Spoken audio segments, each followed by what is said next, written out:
بسم اللہ الرحمن الرحیم۔ السلام علیکم۔ یہ قصہ اور یہ کہانی جو ہم آج آپ لوگوں کے لیے لے کر آئے ہیں میری اپنی آنکھوں کے سامنے سے گزری ہے، کیونکہ یہ کہانی ہمارے اپنے محلے کی اور میرے ایک رشتہ دار کی ہے جسے میں آج اپنی زبانی آپ لوگوں کو سناؤں گی۔ مجھے نہیں پتا کہ مجھے یہ کہانی سنانی چاہیے یا نہیں، لیکن آخر میں آپ لوگوں کو بھی سمجھ آ جائے گی کہ میں یہ کہانی کیوں بیان کر رہی ہوں۔ نجمہ میری سہیلی بھی تھی اور دور پار کی رشتہ دار بھی تھی، اور ہمسائی تو تھی۔ وہ ایک بڑے سے گھر میں رہتی تھی اور حافظ قرآن عورت تھی۔ بچوں کو قرآن حفظ کرواتی تھی، لیکن اس سے اس کا گھر نہیں چلتا تھا، کیونکہ بچے جو اس کے پاس قرآن پڑھنے کے لیے آتے وہ اسے زیادہ پیسے نہیں دے پاتے تھے، اور اگر وہ زیادہ پیسوں کا مطالبہ کرتی ہے تو لوگ کہتے کہ قرآن کو پڑھا کر پیسے لینا جائز نہیں ہے۔ پھر بھی جیسے تیسے اس کا گھر چل رہا تھا۔ اس کا شوہر مزدوری کر رہا تھا، لیکن آج ہم نے اسے جس حالت میں دیکھا ہم لوگ حیران تھے۔ آخر ایسی بھی کیا بات تھی کہ اس کے اوپر اتنا بڑا عذاب آیا تھا؟ اس کی حالت دیکھ کے ہم سب کو ڈر لگ رہا تھا۔ کوئی بھی اس کے پاس جانے کو تیار نہیں تھا۔ لوگ کہہ رہے تھے کہ اگر ایسی حالت میں اس کی جان نکل گئی پھر کیا ہوگا، کیا کریں گے؟ ان کا تو کوئی رشتہ دار بھی نہیں ہے، پھر غسل کون دے گا؟ لوگ کسی عورت کے بارے میں ایسی باتیں کب کرتی ہیں؟ یہ تو آپ کو اندازہ ہو ہی گیا ہوگا کہ معاملات کافی خراب تھے۔ مجھے سب نے کہا کہ تم ہی اس کی رشتہ دار ہو نا، تو تمہیں ہی یہ فریضہ سر انجام دینا پڑے گا۔ اب میرا تو دل کر رہا تھا جب میں کہوں کہ نہیں، میں رشتہ دار ہوں ہی نہیں، لیکن جب نجمہ اپنے عروج پہ تھی تو تب میں نے یہ بات سینہ ٹھوک کر میری ہی رشتہ دار ہے اب بری طرح سے پھنس چکی تھی، کیونکہ سامنے کا منظر ہی ایسا تھا۔ نجمہ کے ہاتھ اور پاؤں آپس میں کہتے ہیں کہ آپ کی موت سے یہ اندازہ ہو جاتا ہے کہ آپ کی زندگی کیسی گزری ہے۔ کچھ لوگ اس بات کو نہیں مانتے، لیکن میں مانتی ہوں۔ نجمہ اور میں ایک ہی اسکول میں پڑھتے تھے۔ ہم لوگوں نے صرف میٹرک کیا تھا اور ہم لوگوں کو آگے پڑھنے کی اجازت نہیں تھی۔ اس کی بھی شادی ہو گئی اور میری بھی، اور پھر پتہ چلا کہ وہ بھی اس محلے میں رہتی ہے جہاں پر میں رہتی ہوں۔ اتفاق سے ہم لوگوں کا گھر بھی ایک دوسرے کے گھر کے ساتھ ہی تھا، بیچ میں ایک پلاٹ تھا اور صرف، لیکن میری ہمسائی تو وہی لگتی تھی۔ اس کا شوہر غریب آدمی تھا اور اللہ نے اسے 2 بیٹیوں سے نوازا تھا۔ وہ گھر میں بچوں کو قرآن مجید کی تعلیم دیا کرتی۔ وہ لوگ اس محلے میں ابھی ابھی شفٹ ہوئے تھے اور میری تو شادی ہی اسی گھر میں ہوئی تھی۔ جب میری شادی ہوئی تو میری ایک ساس ہی تھی جو اب اس دنیا سے جا چکی تھی۔ میرا شوہر ایک بہت اچھا انسان تھا، وہ میری ہر بات مانتا تھا اور میرا بہت خیال رکھتا تھا۔ نجمہ کے شوہر کے بارے میں تو مجھے پتہ نہیں، لیکن رات کو ان کے گھر سے لڑائی جھگڑے کی آواز آتی اور میں اس سے پوچھنا چاہتی تھی کہ کیا بھائی کے ساتھ تمہارا کوئی معاملہ ہے؟ اس کی شادی کو 10 سال ہو گئے تھے، بڑا بیٹا اس کا 8 سال کا تھا۔ اب لڑنے کے کون سے دن تھے؟ لڑائیاں تو شروع میں ہوتی ہیں۔ ایک دن میں اس کے گھر گئی تو وہ کہنے لگی کہ حالات بڑے خراب ہیں، تمہارے بھائی کو ایک بیماری ہے۔ اس کا مطلب تھا کہ اس کے شوہر کو۔ میں نے کہا کہ کیا بیماری ہے؟ تو کہنے لگی کہ وہ بہت زیادہ چڑچڑا آدمی ہے، اسی کے ایک دوست نے کہا ہے کہ اسے دماغی بیماری ہے، اسے کچھ بھی اچھا نہیں لگتا اور جہاں محنت مزدوری کرنے جاتا ہے وہاں بھی لوگوں سے لڑائی جھگڑے کرتا ہے، اس لیے اسے زیادہ کام بھی نہیں ملتا۔ اب تم ہی بتاؤ میں کیا کروں؟ میں نے کہا کہ جہاں تک مجھے پتا ہے، جتنی میں پڑھی لکھی ہوں اتنی ہی تو بھی پڑھی لکھی ہے، تو بتا کہ ایسے لوگوں کو تو پاگل کہا جاتا ہے نا؟ مجھے لگا کہ وہ غصہ کرے گی، پر اس نے کہا کہ ہاں، ایسے لوگوں کو پاگل ہی کہا جاتا ہے، لیکن ہمارے معاشرے میں لوگ یہ بات نہیں سمجھتے، بلکہ ایسے پاگلوں کی شادی کروا دی جاتی ہے کہ بیوی آئے گی تو ان کو ٹھیک کر دے گی۔ شروع سے ہی اس کے حالات ایسے تھے، لیکن اللہ جھوٹ نہ بلوائے، پہلے سے کچھ بہتر تھے، پر اب تو یہ بہت ہی زیادہ غصہ کرنے لگا ہے، لیکن اس کو سیدھی بات بھی کہو تو اسے الٹی سنائی دیتی ہے۔ بچے بھی کہتے ہیں کہ امی بابا آپ سے ہر وقت لڑتے کیوں رہتے ہیں؟ میں تو پریشان ہو گئی ہوں، گھر میں سے دیتے ہیں، کچھ لوگ نہیں دیتے۔ کچھ لوگ تو منہ پہ بول دیتے ہیں کہ پیسے کس بات کے، اور تجھے پتہ ہی ہے کہ یہاں پہ 2-3 مدرسے ہیں جس میں عورتیں 100 بچوں کو مفت میں قرآن پاک پڑھاتی ہیں، تو پھر لوگ مجھے پیسے کیوں دیں گے؟ میں نے کہا کہ ہاں مجھے پتہ ہے وہ وہاں پہ مفت میں قرآن پاک پڑھتے ہیں، لیکن اس لیے کیونکہ وہ پہلے سے ہی امیر لوگ ہیں اور ان دونوں کے ہاں اولاد نہیں ہے۔ اپنی اپنی محرومی کو دور کرنے کے لیے انہوں نے یہ کام شروع کیا ہے، اور ایک تو خود پڑھاتی بھی نہیں ہے، لیکن تو ماشاءاللہ حافظ قرآن ہے نا۔ تو اس نے کہا کہ ہاں تبھی تو یہ کام شروع کیا تھا، لیکن کچھ نہیں ملتا۔ میں نے اسے کہا کہ میں اپنے دونوں بچوں کو تیرے پاس بھیجوں گی، ایک تو ابھی چھوٹی ہے، پہلے والے کو بھیجوں گی اور میں تجھے پیسے دوں گی۔ وہ کہنے لگی کہ تو پیسے نہ بھی دے تو گی اور میں تجھے پیسے دوں گی۔ وہ کہنے لگی کہ تو پیسے نہ بھی دے تو میری دوست ہے، میرے رشتہ دار ہیں، ہمسائی بھی ہے، تیرے ساتھ تو 3 واسطے ہیں، لیکن میں کیا کروں؟ ایسے میرا گھر کیسے چلے گا؟ دن بدن ان کی آمدنی کم ہوتی جا رہی تھی، خرچے بڑھتے جا رہے ہیں اور مہنگائی بڑھتی جا رہی ہے، ہر آمدنی کم ہوتی جا رہی ہے۔ تو خود سوچ یہ کتنی بری صورتحال ہے، ایسے میں کیا ہوگا؟ بات تو اس کی ٹھیک تھی، لیکن میں اس کے لیے کیا کر سکتی تھی؟ ہر بندے کے اپنے ہی مسئلے تھے، ہمارے حالات بھی تو کچھ زیادہ اچھے نہیں تھے، پر ایک دن میں یہ دیکھ کے حیران رہ گئی کہ وہ ایک گائے لے کے آ گئی، وہ بھی دودھ دینے والی گائے۔ مجھے میرے بیٹے نے بتایا کہ نجمہ آنٹی کے گھر میں گائے آئی ہے۔ میں نے کہا کہ ابھی تو بڑی عید گزری ہے اور بڑی عید پر تو ان لوگوں نے قربانی بھی نہیں کی، ان پہ قربانی لگتی بھی نہیں، اب کہاں سے بڑا جانور لے آئے؟ میں ٹائم نکال کے اس کے گھر چلی گئی اور میں نے دیکھا تو وہ تو بڑی ہی اچھی گائے تھی، ایسا لگتا تھا کہ باہر کی نسل کی ہے۔ میں نے اپنے فون سے اس کی پہلے ایک تصویر بنا لی اور اس کے بعد اس سے پوچھا کہ یہ گائے کہاں سے آ گئی؟ تو کہنے لگی کہ تیرے بھائی لے کر آئے ہیں، کہتے ہیں کہ دودھ کا کاروبار شروع کریں گے۔ میں نے کہا کہ اتنے پیسے تھے تم لوگوں کے پاس؟ تو کہنے لگی کہ ہاں وہ ان کی کمیٹی نکلی تھی۔ میں نے اس سے کہا کہ چل مبارک ہو، یہ تو بہت اچھی بات ہے، ابھی کل ہی تو پریشان ہو رہی تھی اور کہہ رہی تھی کہ پیسے کہاں سے آئیں گے، اور دیکھ اللہ نے پیسوں کا ذریعہ بنا دیا۔ مجھے تو خالص دودھ دینا ہے، تو نے پانی کی ملاوٹ نہیں کرنی، بھلے مجھ سے 100-50 زیادہ لے لینا۔ تو کہنے لگی کہ ارے تجھے خالص دودھ نہیں دینا تو اور کس کو دینا ہے؟ اور تیرے بھائی نے کہا ہے کہ سب کو خالص دودھ ہی دیں گے۔ بات بتائی کہ وہ نجمہ اور منیر نے جانور لیا ہے، دودھ دینے والی گائے لی ہے، اب آپ جہاں سے دودھ لاتے ہیں نا وہاں سے نہ لایا کرے، ہم ان سے ہی دودھ لے لیا کریں گے، آنکھوں کے سامنے بھی ہوگا اور میں خود ہی جا کے لے آیا کروں گی، تھوڑے پیسے بھی بچیں گے، پیسے دینے میں دیری بھی ہو گئی تو وہ برا نہیں منائے گی۔ میرے شوہر نے کہا کہ یہ سب تو ٹھیک ہے، لیکن ان کے پاس اتنے پیسے کہاں سے آئے؟ میں نے کہا کہ کہہ رہی تھی کہ کمیٹی نکلی ہے۔ تو میرے شوہر نے کہا کہ تمہارا دماغ ٹھیک ہے، جتنی بھی بڑی کمیٹی نکلی ہے وہ دودھ دینے والی گائے اتنی آسانی سے نہیں ملتی، تمہیں پتہ ہے کہ یہ لاکھوں میں ہے؟ میں نے کہا کہ لاکھوں میں؟ مجھے تو لگا تھا کہ 50,000 تک آ جاتی ہے۔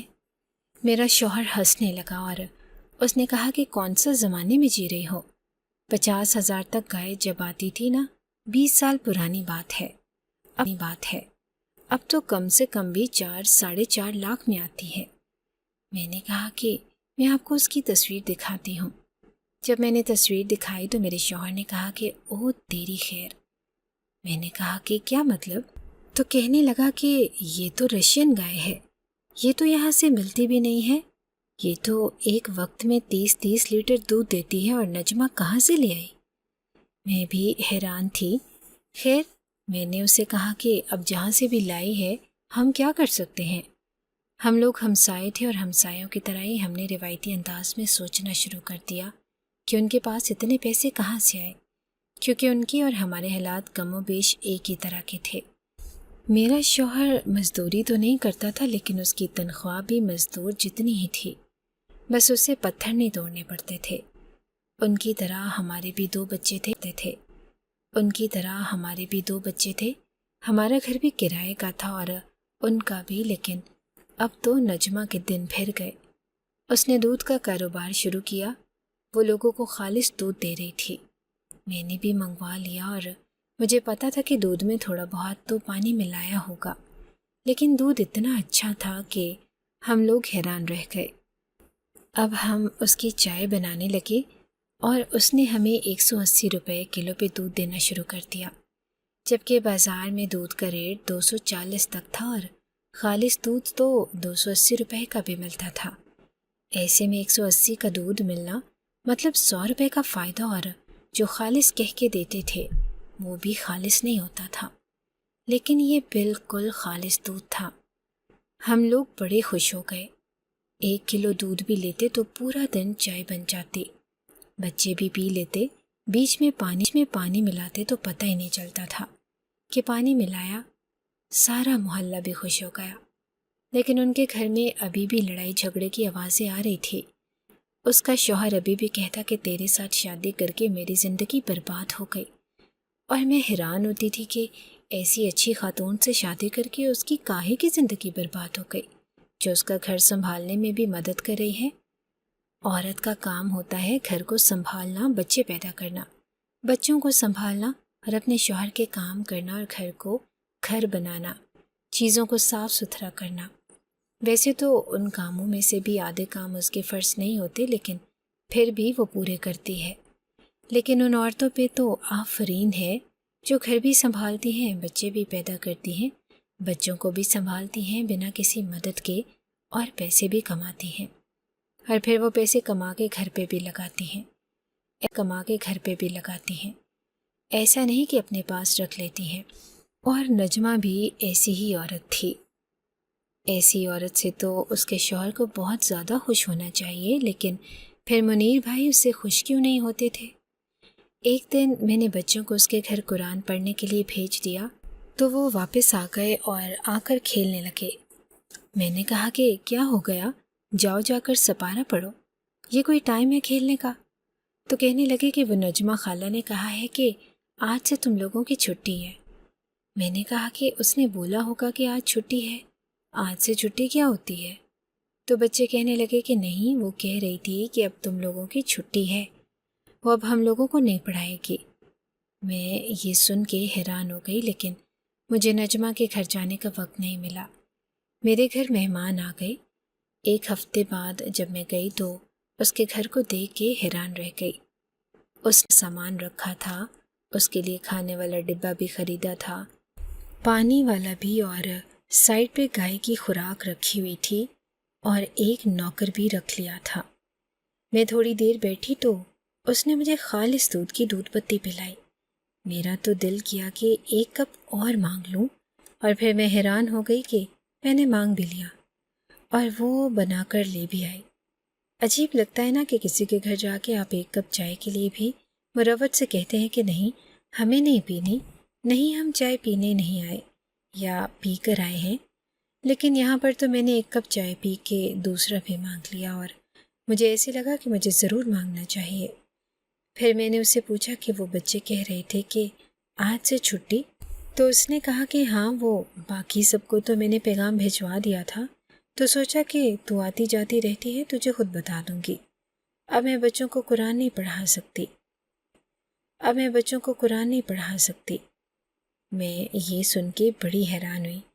میں نے کہا کہ لگتا ہے کہ اس کا دودھ کا کاروبار اچھا چل گیا ہے، اس لیے اس نے قرآن پڑھانے کا کام چھوڑ دیا، لیکن یہ تو بڑی غلط بات ہے، ایسے اس کے کاروبار میں برکت نہیں رہے گی۔ اسے بچوں کو نہیں کہنا چاہیے تھا کہ میں نے تم لوگوں کو نہیں پڑھانا۔ ابھی میں یہ سوچ رہی تھی تو اس نے کہا کہ وہ بات ایسی ہے کہ دیکھ، گھر ہمارا چھوٹا سا ہے، اور اب یہاں پر گائے رکھی ہے، ہر طرف گندگی مچ گئی ہے، کمرہ بھی تیرے سامنے ہے، ایک کمرہ تو ہمارا اپنا ہے، وہاں پہ تیرے بھائی کو اچھا نہیں لگے گا کہ میں محلے بھر کے بچوں کو بٹھاؤں، اور دوسرے کمرے کا میں نے باورچی خانہ بنایا ہے، کیونکہ اس گھر کا باورچی خانہ باہر ہے، دھوپ آتی ہے، بارش آتی ہے، پانی آتا ہے اور ہوا آتی ہے، ایسے میں بچوں کو کہاں بٹھاؤں؟ باقی ساری جگہ صاف تو نہیں رہی نا کہ یہاں بیٹھ کے ہم لوگ قرآن مجید کی تلاوت بھی کریں اور بچوں کو بھی پڑھائیں۔ یہ عذر تو اس کا بالکل جائز تھا۔ میں نے کہا کہ ہاں، یہ تیری بات ٹھیک ہے، لیکن اگر تیرا کام اچھا چل رہا ہے تو کچھ گھر کیوں نہیں بدل لیتی؟ تو کہنے لگی کہ نہیں، گھر نہیں بدل سکتے، یہ گھر ہمیں بغیر ایڈوانس کے ملا ہے اور گھر ایڈوانس پہ لینے پڑتے ہیں۔ آج کل تو لوگ کہتے ہیں کہ 1,00,000 ایڈوانس، تو ہمارے پاس 1,00,000 کہاں سے آیا؟ اس کا معاملہ بالکل ٹھیک تھا۔ اس نے ساری عورتوں کو یہی بات بتائی تھی اور سب نے کہا کہ ہم بات تو ٹھیک کر رہی ہے۔ ایک دن میں اس کے گھر دودھ لینے کے لیے جا رہی تھی جب اس کے شوہر کی آواز سن کے رک گئی۔ اس کا شوہر عجیب سی بات کہہ رہا تھا کہ تیرے جیسی عورت کا وہ انجام ہوگا نا کہ دنیا دیکھے گی، اور جب تیرا انجام ہوگا تو میں سب کو بتاؤں گا کہ تیرے ساتھ ایسا کیوں ہوا ہے۔ میں حیران تھی کہ اپنی بیوی کے ساتھ کوئی اس طرح کی باتیں کب کرتا ہے۔ میرا شوہر بھی میرے ساتھ کبھی کبھی جھگڑا کرتا تھا، کبھی کہتا تھا کہ تم بد زبان ہو، تمہاری زبان بڑی لمبی ہے، تم پاگل ہو، جاہل ہو، لیکن اس طرح کی باتیں وہ کبھی نہیں کرتا تھا کہ مجھے اتنی بڑی بددعا دے کہ تیرا ایسا انجام ہوگا، کہ تیرا انجام دنیا دیکھے گی۔ ایسے بھلا کون کہتا ہے؟ خیر، تھوڑی دیر کے بعد میں دوبارہ گئی تو میں دودھ لیتی تھی اور ہاتھ کے ہاتھ دودھ کے پیسے دے دیتی تھی تاکہ حساب زیادہ نہ بنے۔ میں نے 180 روپے نکالے تو اس نے کہا کہ وہ دودھ کی قیمت بڑھا دی ہے، اب سے دودھ 240 روپے کا ملے گا۔ میں نے کہا کہ اچھا، ابھی تو میں 180 لائی ہوں۔ تو کہنے لگی کہ کوئی بات نہیں، کل دے دینا۔ اس نے اتنے آرام سے یہ بات کہہ دی کہ پھر میں بھی آگے سے کچھ نہ بول سکی کہ کوئی بات نہیں، کل دے دینا۔ اس نے اتنے آرام سے یہ بات کہہ دی کہ پھر میں بھی آگے سے کچھ نہ بول سکی اور واپس آ گئی۔ تھوڑی دیر بعد بیٹے کو باقی کے پیسے دے کے بھیجا اور دودھ منگوا لیا۔ شام کو یہ بات شوہر کو بتائی تو اس نے کہا کہ پھر بازار سے ہی دودھ لے لیتے ہیں۔ میں نے کہا کہ بازار میں تو 280 روپے کا مل رہا ہے، ابھی بھی 40 روپے کا فائدہ ہے، اور ویسے بھی بازار کے دودھ کا اس دودھ کے ساتھ کوئی مقابلہ نہیں ہے۔ ایسا ہی تھا، اس دودھ کے پیچھے ہمارے گھر کے لوگ جیسے دیوانے ہو گئے تھے۔ وہ بچے جو دودھ کے نام سے بھی بھاگتے تھے اور کہتے تھے کہ دودھ نہیں پینا۔ میرے بچے 8 سے 7 سال کے تھے تو میں سوچتی تھی کہ ہر رات ایک گلاس دودھ تو پئیں، اور وہ دودھ پیتے ہی نہیں تھے۔ اب وہی بچے مانگ مانگ کے مجھ سے دودھ مانگتے تھے اور کہتے تھے کہ دودھ پینا ہے۔ امی دودھ لے کے آج 3 ٹائم کی چائے پینے لگا اور میرا اپنا تو جیسے کوئی حساب ہی نہیں رہا۔ اچانک سے مجھے دودھ کی طلب ہونے لگتی اور میں کبھی 1 کپ دودھ پی جاتی تو کبھی اس میں تھوڑی سی پتی ڈال کے چائے بنا کے پی جاتی۔ میں دن میں کتنے کپ پی جاتی تھی مجھے پتہ ہی نہیں چلتا تھا۔ زیادہ چائے پینے کی وجہ سے میرا معدہ خراب ہونے لگا تو ڈاکٹر کے پاس گئی۔ ڈاکٹر نے کہا کہ آپ چائے تو نہیں زیادہ پیتی؟ میں نے کہا کہ ہاں، کچھ دن سے پی رہی ہوں۔ انہوں نے کہا کہ پھر آپ کی چائے بند ہے۔ خدا کی قسم میں کوئی ایسی عورت نہیں تھی جو چائے کے پیچھے پاگل تھی کہ مجھے بار بار چائے کی طلب ہوتی۔ وہ ہوتے ہیں نا کہ کچھ لوگ جن کو بار بار چائے کی طلب ہوتی ہے، اور اگر بند کر دی جائے تو مجھے کوئی مسئلہ نہیں ہوتا۔ لیکن اب جب اس نے یہ بات کہی تو جیسے میرے تو دل پہ لگی کہ میری چائے کیسے بند ہو گئی، چائے کے بغیر مسئلہ نہیں ہوتا۔ لیکن اب جب اس نے یہ بات کہی تو جیسے میرے تو دل پہ لگی کہ میری چائے کیسے بند ہو گئی، چائے کے بغیر کیسے گزارا ہوگا۔ میں گھر آئی تو میرے شوہر نے کہا کہ کیا کہا ڈاکٹر نے؟ میں نے کہا کہ اس نے کہا ہے کہ آپ نے زیادہ کام نہیں کرنا اور آرام کرنا ہے، آپ کا معدہ خراب ہو رہا ہے۔ میں نے جھوٹ بول دیا اور یہ بات نہیں بتائی کہ چائے بند کی ہے، ورنہ میرا شوہر تو مجھے چائے بھی نہ پینے دیتا۔ محلے کی ایک شادی میں گئے تو ہر طرف نجمہ کے چرچے تھے۔ سب کہہ رہے تھے کہ اتنا اچھا دودھ ہے کہ کیا بتائیں، دل کرتا ہے کہ 3-4 کلو لے لیں، لیکن وہ کہہ رہی ہے کہ لوگ زیادہ ہو گئے ہیں اور سب کو 1 کلو ہی ملتا ہے، لیکن 1 کلو بھی کافی ہوتا ہے۔ یہاں تک کہ نجمہ نے دودھ کی قیمت بڑھانی شروع کر دی، لیکن ہم لوگ پھر بھی وہی دودھ لیتے تھے۔ اس نے دودھ کی قیمت 380 کر دی اور ابھی بھی ہم دودھ لینے پہ مجبور ہو چکے تھے۔ ایک دن میں نے اپنے شوہر سے کہا کہ خرچہ تو بہت زیادہ ہو رہا ہے۔ وہ تھوڑی دیر سوچ میں پڑ گیا۔ اس نے 1 گھونٹ چائے کا پیا اور ایسے آنکھیں بند کی کہ جیسے چائے نہیں امرت پی رہا ہے۔ پھر کہنے لگا کہ کوئی بات نہیں، اور بھی تو اتنے خرچے کرتے ہیں مجھے حیرانگی ہوئی لیکن تھوڑی دیر بعد میں بھی یہ بات بھول گئی۔ ایک دن ایسا ہوا کہ نجمہ کہیں چلی گئی اور آج اس نے محلے میں کسی کو بھی دودھ نہیں دیا۔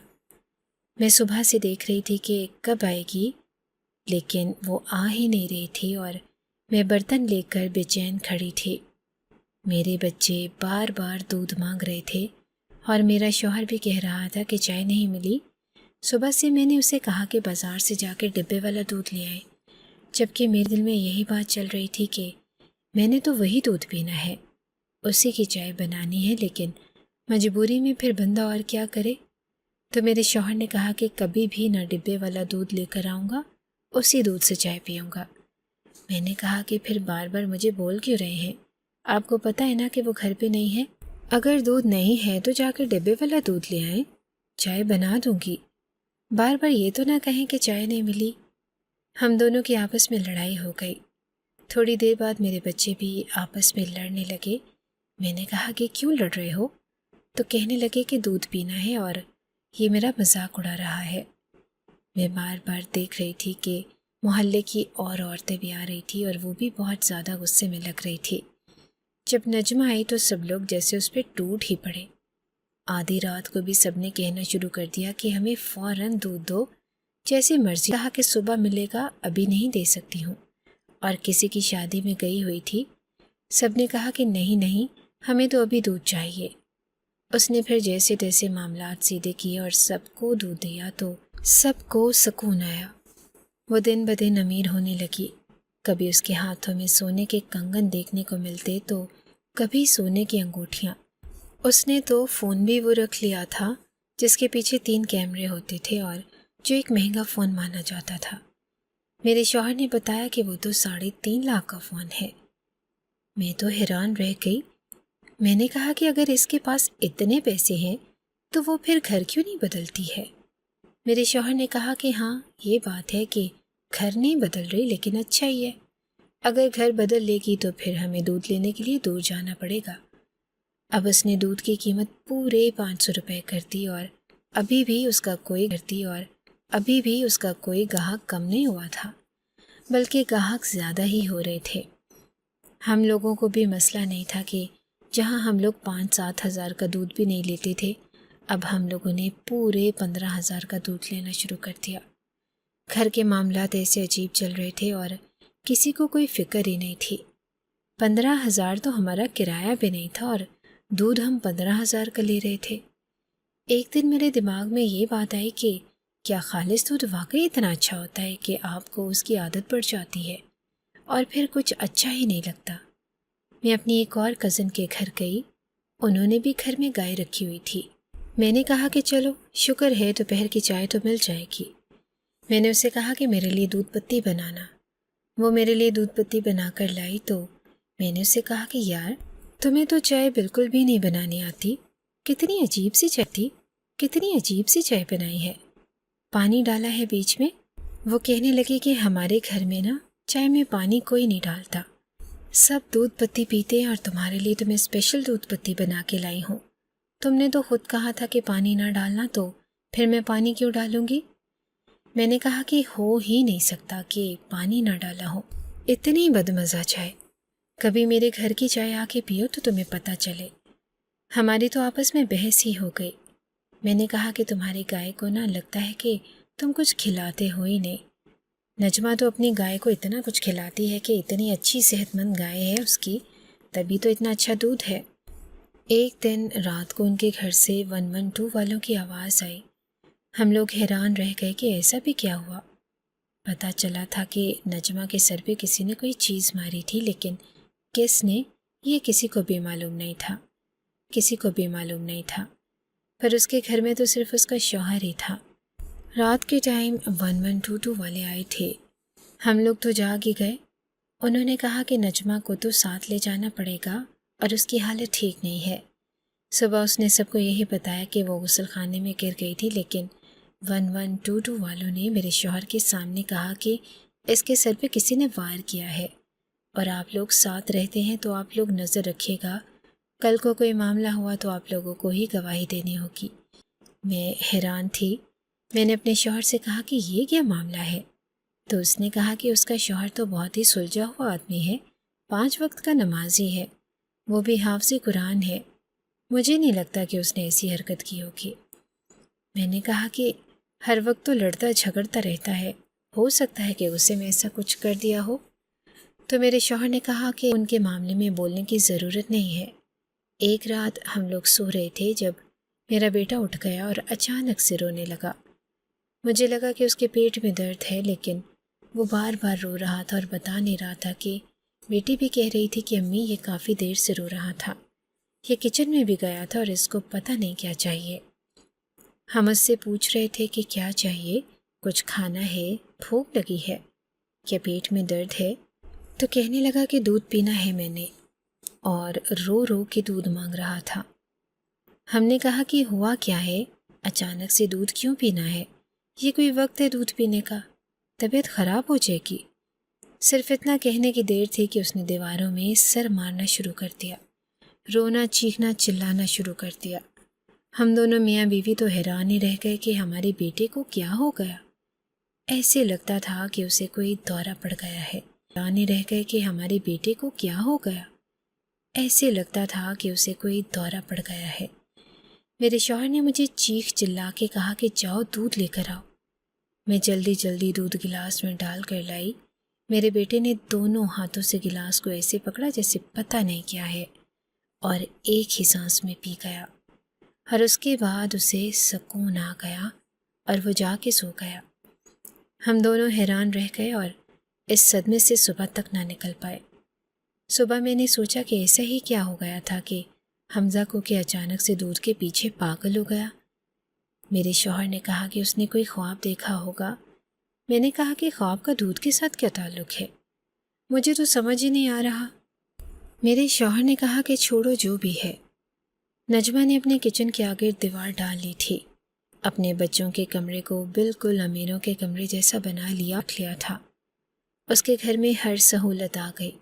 اس کے بچوں کے پاس بھی فون آ گئے، اور ایک دن میں بیٹھے بیٹھے سوچ رہی تھی کہ اس دودھ کی اتنی طلب کیوں ہوتی ہے؟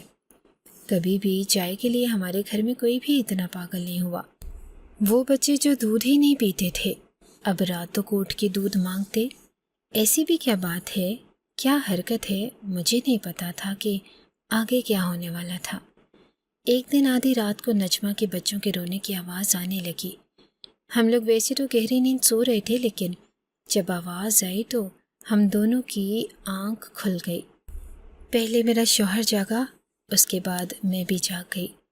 بچے اتنے عجیب طریقے سے اور ہیبت ناک طریقے سے رو رہے تھے کہ ہم لوگوں کو فوراً پتہ چل گیا کہ کوئی بڑی بات ہے۔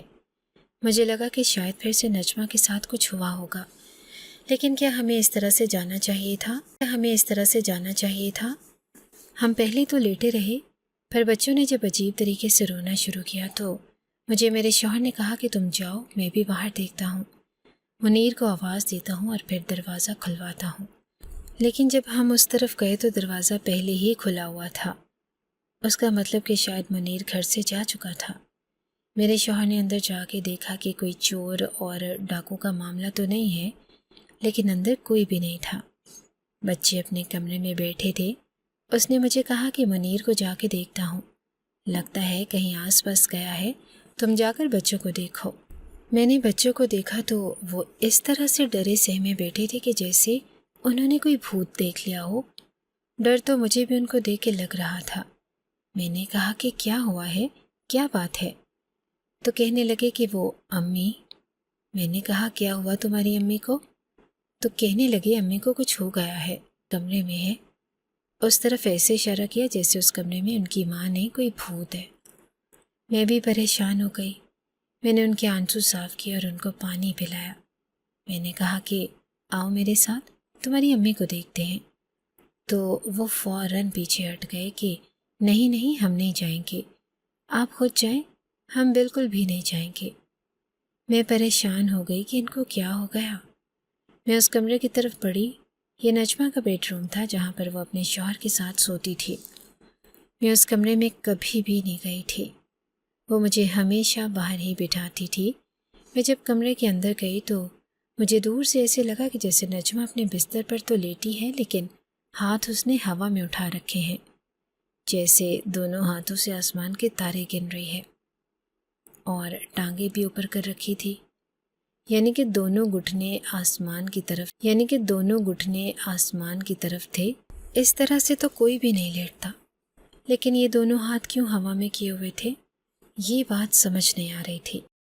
خیر، میں تھوڑا سا آگے بڑھی اور جب میں نے اسے بلایا کہ نجمہ، تو وہ ہل ہی نہیں رہی تھی، جواب ہی نہیں دے رہی تھی، بالکل ٹس سے مس نہیں ہو رہی تھی۔ جیسے ہی میری نظر اس کے چہرے پر پڑی، مجھے ایسے لگا کہ اگر میں چلائی نہیں تو میرا دماغ پھٹ جائے گا۔ میں بری طرح سے چلائی اور چلاتی چلاتی باہر بھاگنے لگی کہ میرے شوہر نے مجھے پکڑ لیا اور کہا کہ کیا ہو گیا؟ میں نے کہا کہ مجھے نہیں پتا، خود ہی جا کے دیکھ لو۔ جب اس نے دیکھا تو وہ بھی حیران رہ گیا، فوراً 1122 والوں کو کال کر دی۔ وہ جب آئے تو وہ بھی حیران تھے اور اندر چلے گئے۔ انہوں نے اندر جانے سے منع کر دیا۔ 1122 والوں کی آواز سن کر محلے کے اور لوگ بھی آنے لگے۔ عورتیں اندر آ گئی اور مردوں کو باہر میرے شوہر نے ہینڈل کر لیا۔ میں نے بھی عورتوں کو یہ کہانی سنانی شروع کر دی کہ میں بہت ڈری ہوئی تھی۔ میری حالت دیکھ کے وہ بھی حیران ہوئی کہ انہوں نے کہا کہ کیا تم سچ کہہ رہی ہو؟ میں نے کہا کہ ہاں، میں نے تو یہی دیکھا ہے۔ خیر، نجمہ کے بچوں اور اپنے بچوں کو ہم لوگوں نے ایک محلے والی کے گھر پہ چھوڑا، کیونکہ اس کی بڑی بیٹی 20-21 سال کی تھی تو وہ ذرا سمجھدار تھی۔ اس کے پاس چاروں بچوں کو چھوڑا اور کہا کہ ان کو کچھ کھلانا پلانا اور ان کا خیال کرنا اور سلا دینا۔ اس نے ایسا ہی کیا۔ اب گھر میں عورتیں تھیں، نجمہ تھی اور باہر باقی لوگ کھڑے تھے، لیکن اس سارے معاملے میں اس کا شوہر کہیں نظر نہیں آ رہا تھا۔ 1122 والے باہر آئے اور انہوں نے ہمیں آ کر ایسی بات بتائی کہ ہم حیران رہ گئے۔ اب کہیں جا کے منیر بھائی بھی نظر آ گئے۔ 1122 والے چلے گئے۔ انہوں نے کہا کہ اب ہمارا یہاں پر کوئی کام نہیں، معاملہ ہمارے ہاتھ سے نکل گیا ہے، آپ ہسپتال لے جائیں، وہی آپ لوگوں کو بتائیں گے۔ ہم لوگ منیر بھائی کی طرف دیکھ رہے تھے کہ ان کو افسوس کریں اور کہیں کہ یہ سب کیسے ہو گیا۔ ہمیں تو سمجھ نہیں آئی کہ وہ خود ہی بول پڑے۔ انہوں نے کہا کہ ایسی عورتوں کے ساتھ یہی ہوتا ہے، آپ لوگ پریشان نہیں ہوں، میں اپنے کچھ رشتہ داروں کو فون کرتا ہوں، وہ معاملات سنبھال لیں گے، آپ لوگ اپنے گھر جا کے سو سکتے ہیں، آپ لوگوں کی بڑی مہربانی۔ ارے، اگر کسی کی بیوی بد کردار ہوتی ہے اور بے وفائی کرتی ہے، اس کے ساتھ جھوٹ بول رہی ہوتی ہے اور اس کے ساتھ کچھ برا ہو جاتا ہے تو تب بھی اس کا شوہر اس سے یہ نہیں کہتا کہ اس کے ساتھ یہی ہونا چاہیے تھا۔ اور منیر بھائی کی بیوی نجمہ نے حلیہ بدل دیا تھا، گھر کا بھی حلیہ بدل دیا تھا، ایسی چیزیں، ایسی سہولتیں لا کر رکھ دی کہ منیر بھائی ساری زندگی بھی کماتے تو تب بھی پوری نہیں کر سکتے تھے۔ پھر وہ ایسی باتیں کیوں کر رہے تھے؟ انہوں نے اپنے کچھ رشتہ داروں کو فون کر دیا اور پھر اندر جا کر اس کمرے میں گئے جہاں پر نجمہ پڑی ہوئی تھی۔ تھوڑی دیر بعد باہر آئے اور کہنے لگے کہ دیکھو، یہ ہوتا ہے انجام۔ ہم نے کہا کہ کس بات کا انجام؟ تو اس بات کا جواب ہی نہیں دیا۔ صبح کی روشنی پھیلتے پھیلتے نجمہ کے کچھ رشتہ دار آ گئے۔ منیر بھائی کی کچھ بہنیں تھیں اور دیور تھے۔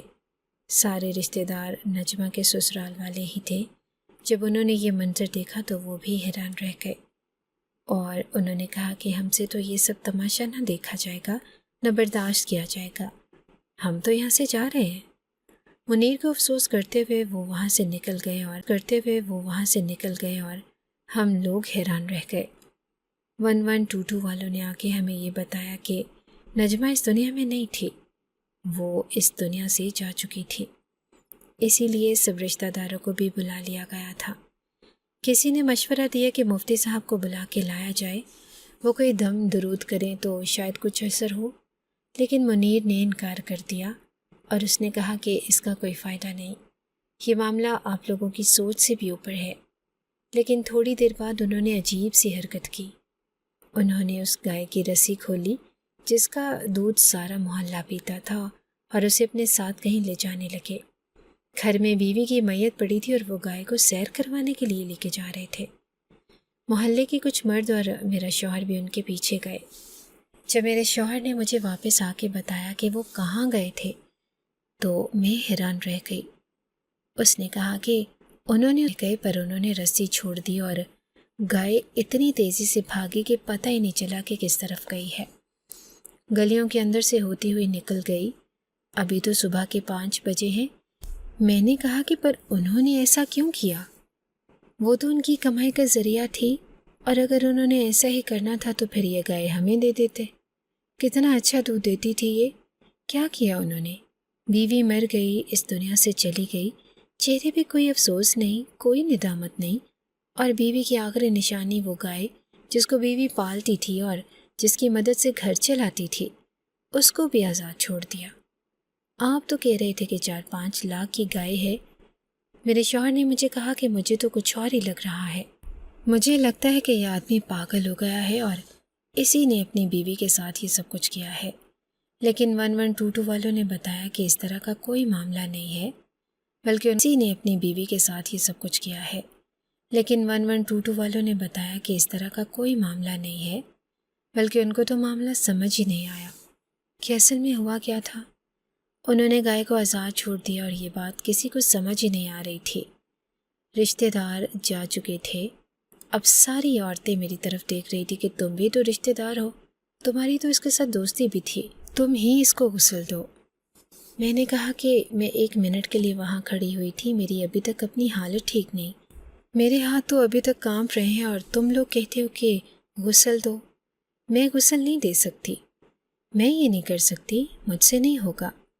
سب عورتیں مجھے آگے کر رہی تھی کیونکہ شاید ان کو لگتا تھا کہ یہ کام میں ہی کر سکتی تھی، لیکن میرے اندر اتنی ہمت نہیں تھی۔ نجمہ کی جو حالت تھی، میں اس کی شکل 1 منٹ کے لیے بھی نہیں دیکھ سکتی تھی۔ سارے خاندان کو کھو دیا تھا، اس لیے اسے کسی بات کا ڈر نہیں تھا، افسوس نہیں تھا، اور اس نے میرا ساتھ دیا اور ہم لوگوں نے کسی طرح غسل دیا۔ لیکن معاملہ ایسا تھا کہ نجمہ کے ہاتھ پاؤں سیدھے نہیں ہو رہے تھے اور اس کے چہرے پہ ایک عجیب سی مسکراہٹ تھی، بری طرح سے ہنس رہی تھی، اور اس کا چہرہ وہیں پہ رک گیا تھا۔ ایسے لگتا تھا کہ جیسے وہ ہنس رہی تھی اور کسی نے اسے وہیں پہ روک دیا تھا۔ اس کی میت بالکل سخت ہو گئی تھی، بڑی مشکل سے اس کو دفنا دیا گیا اور 1 ہفتے تک قرآن خوانی ہوتی رہی۔ لیکن 2-3 دن جو ہم لوگوں پہ گزرے ہم ہی جانتے ہیں۔ سارے محلے والے جو اسے دودھ لیا کرتے تھے وہ ہسپتال پہنچ چکے تھے۔ سر میں درد ہوتا تھا، چکر آتے تھے، عجیب سی حرکتیں کرتے تھے۔ کیا کہتے تھے؟ بس دودھ چاہیے۔ لیکن اب دودھ کہاں سے ملتا؟ گائے تو چلی گئی تھی۔ کہاں سے ملتا؟ گائے تو چلی گئی تھی۔ بچوں کی حالت تو زیادہ خراب تھی اور کچھ لوگ تو ایسے پاگل تھے کہ گائے کو ڈھونڈنے کے لیے بھی راتوں کو نکل جاتے۔ پتہ نہیں کیا ہو رہا تھا۔ پھر میرا شوہر منیر کے پاس گیا اور اس نے اصل بات بتائی، اور اصل بات سن کے ہم لوگ حیران رہ گئے۔ اس کے شوہر نے بتایا کہ اس کی سب سے بڑی غلطی شاید یہی تھی کہ بچوں کو قرآن پاک پڑھانا چھوڑ دیا، کیونکہ وہ کہتی تھی کہ لوگ پیسے نہیں دیتے لیکن گھر میں برکت آتی تھی، اور اس نے سب سے بڑا گناہ یہ کیا کہ اس برکت کو ختم کر دیا۔ اس کے بعد اس کا دماغ الٹی طرف ہی چلنے لگا۔ یہ جو گائے ہمارے گھر میں آئی تھی یہ بھی کہیں سے چرا کر لائی تھی۔ کہاں سے یہ اس نے کبھی نہیں بتایا، ورنہ ہمارے پاس اتنے پیسے کہاں تھے کہ ہم ایسی گائے خرید سکتے جو کہ لاکھوں روپے کی تھی۔ میں روز اس کے ساتھ جھگڑا کرتا، اس کو سمجھاتا، لیکن وہ نہیں مانتی تھی۔ میں نے اسے کہا کہ لوگ تمہارا دودھ کیوں لیں گے؟ دودھ تو بازار میں بھی مل جاتا ہے۔ کہنے لگے کہ یہ تو مجھے بھی نہیں پتا، اور پہلے دن سے ہی وہ اس طرح کی نشہ آور دوائی لے کر آئی جسے دودھ میں ملانے سے نہ صرف گاڑھا ہو جاتا بلکہ ایک دفعہ جس کو اس دودھ کا چسکا پڑ جاتا وہ اس کے بغیر نہیں رہ سکتا تھا۔ یہ بات سن کے ہم لوگوں کے تو پیروں کے نیچے سے زمین نکل گئی۔ یہی تو ہوا تھا، ہماری عادت ہو گئی تھی، اور عادت بھی اتنی بری، پھر ہمارا اپنے اوپر کنٹرول ہی ختم ہو گیا۔ مجھے آج بھی وہ رات یاد ہے جب میرے بیٹے نے عجیب طرح کی حرکتیں کی تھی، اور جیسے اس کو دودھ ملا تو وہ بالکل نارمل ہو گیا اور جا کے سو گیا تھا۔ اسی طرح ہمارے دماغ بھی بند ہو گئے کہ ہم 500 روپے کلو دودھ خرید رہے تھے اور رقم بڑھاتی جا رہی تھی۔ اور ہم سب پاگل بن رہے تھے، کیونکہ جب وہ اس دنیا سے چلی گئی تو اس کے 2-3 دن بعد ہمارے گھر میں 12 دفعہ 1122 والے آئے، اور سب کا ایک ہی معاملہ تھا کہ کسی کو دورہ سا پڑ گیا جس کا حل سمجھ نہیں آ رہا تھا۔ اس کا مطلب کہ اس نے دودھ بیچنے کے لیے یہ سب کچھ کیا تھا۔